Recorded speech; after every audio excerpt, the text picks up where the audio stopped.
Jim Sciutto, I appreciate the reporting. Let's dig deeper now with former FBI negotiator Ali Soufan and former Navy SEAL Chad Williams. Ali Soufan writes about al-Libi in The Black Banners, the inside story of 9/11 and the war against al-Qaeda. It's a fascinating book. He's now CEO of the Soufan Group, a security consulting firm. Chad Williams has also written about his experiences. His book is titled Seal of God. Chad, I want to turn to the operation in Somalia. What kind of challenges did SEAL Team 6 face with this operation that they maybe didn't with the bin Laden raid? Or, I mean, a lot of people know about how the bin Laden raid took place. How would an operation like this take place?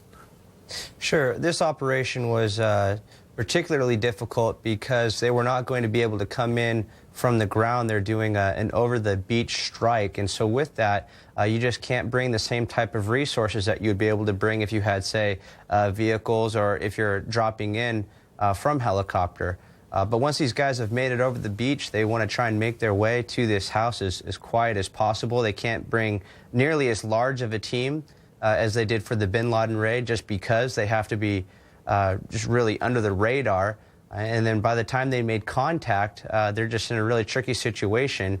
They got to make that decision whether or not they're going to fight through this thing and continue to try and pursue and find this guy. But eventually they made the call to go back to the water, and that was always the original intent. They never intended to retain the ground that they had conquered. It's up to who on the ground to decide whether or not we're moving forward with this operation or we're going to pull back.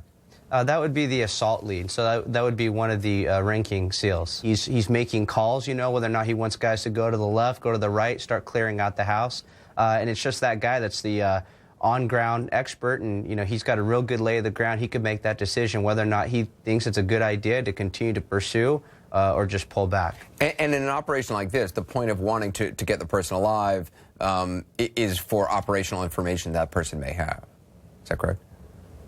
Absolutely, yeah. If they wanted to just wipe that target out, they could have easily done so with a drone without ever putting any boots on the ground. But they want the information this guy has. Ali, what do these kind of operations, do they point to any kind of shift in the Obama administration's way of conducting these operations, or is this kind of business as usual? I think there is some kind of a shift in our counter-terrorism strategy. Now you see an operation happening where we were able to go in two different locations at the same time, getting two individuals. Both of them were involved in a Nairobi attack, one attack in 1998 and one attack in 2013, and that was on the backdrop of the anniversary of Black Hawk Down.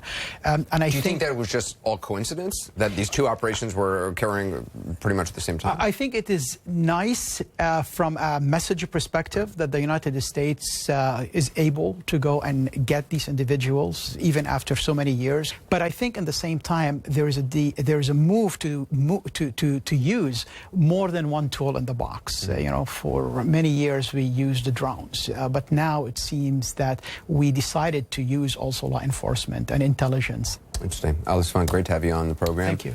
Chad Williams, great to have you on. Thank you so much. Thank you.